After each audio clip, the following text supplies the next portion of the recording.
কাছে একটা কমপ্লেন্ট আছে যে উদয়পুর ব্যবসায়ী স্বর্ণকমল জুয়েলার্স দোকান থেকে একটি স্বর্ণের হার চুরি হয়ে যায়।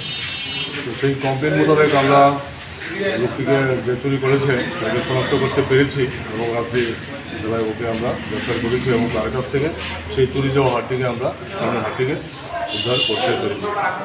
তার নাম রশিদ মিয়া, তার বাড়ি আমতলী, কাঁকড়াবল পিএস। তাকে আজকে আমরা কোর্টে ক্লিয়ার করছি। কত বড় ছিল? এটা আদাবলির চেয়ে বেশি ছিল এবং 7.8 গ্রাম ছিল। আর কোনো কি স্পেসিফিক মামলা হয়েছে? হ্যাঁ, তার বিরুদ্ধে আমরা একটা মামলা নিয়েছি, মামলা নম্বর 16/2024, আকিবুল পিএস, সেকশন 380 আর কোথা থেকে গ্রেপ্তার করেছেন?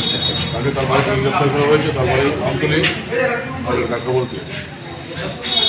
কবে স্যার গ্রেপ্তার করা হয়েছে স্যার? ওদের কালকে রাত্রেবেলায় গভীর রাতে গ্রেপ্তার করা হয়েছে। মানে কালকে মানে আজকে গভীর রাতে আর কি, বৃহস্পতিবার গভীর রাতে। গভীর রাতে।